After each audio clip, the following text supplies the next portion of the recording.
పరకామణి కేసులో కీలక వ్యక్తి సతీష్ కుమార్ ఆత్మహత్య. ఎవరు చెప్పారండి? వీళ్ళకి ఆత్మహత్య అని ఎవరు చెప్పారు? ఈ అఫీషియల్ ట్విట్టర్ని నడిపేది ఎవరు? జగన్మోహన్ రెడ్డి.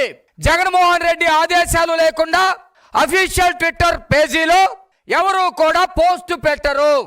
సతీష్ కుమార్ ఆత్మహత్య అని చెప్పేసి 1 గంట ప్రాంతంలో సతీష్ కుమార్ ఆత్మహత్య అని చెప్పేసి ట్విట్టర్ పేజీలో పెట్టారు. వీళ్ళకి ఎవరు చెప్పారు? 11 గంటల టైం వరకు ఎవరైతే సతీష్ కుమార్ ఉన్నారో సతీష్ కుమార్ కుటుంబ సభ్యులు అక్కడికి చేరుకోలేదు. నెంబర్ 1, పోలీసులు అక్కడికి చేరుకోలేదు.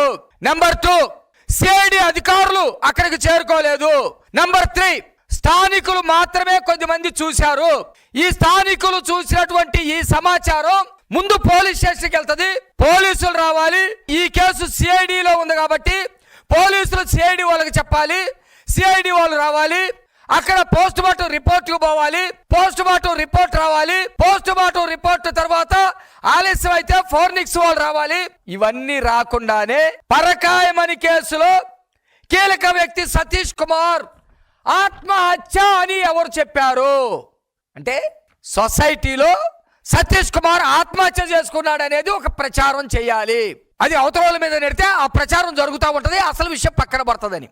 దీనిలో ఏం రాస్తారంటే ముఖ్యమైనటువంటి విషయం, టీడీటీ బోర్డు మాజీ చైర్మన్ కరుణాకర్ రెడ్డి పేరు చెప్పాలంటూ వేధింపులు, ఒత్తిళ్లు. ఈ కేసును కరుణాకర్ రెడ్డి మెడకు చుట్టాలని పై స్థాయి నుండి ఆదేశాలు. ఎవరు చెప్పారు? ఏ అధికారి చెప్పాడు? కరుణాకర్ రెడ్డిని పెట్టండి, కరుణాకర్ రెడ్డి మెడకి చుట్టండి, కరుణాకర్ రెడ్డి దీంట్లో దోషి అని ఏ అధికారులు చెప్పారు? ఏ అధికారులు చెప్పలేదు కదా. అంటే ఇది కరుణాకర్ రెడ్డి చేయించాడు కాబట్టి కరుణాకర్ రెడ్డి మెడకు చుట్టుకుంటుందని మీరు ముందుగానే ఎస్టిమేట్ చేశారు కాబట్టి ముందుగానే ఇలాంటి ప్రచారం కనుక పెడితే ఇది తప్పుడు ప్రచారం అనే వాదనని తీసుకెళ్లవచ్చు అనేది మీ ఉద్దేశంగా చాలా స్పష్టంగా కనపడతా ఉంది.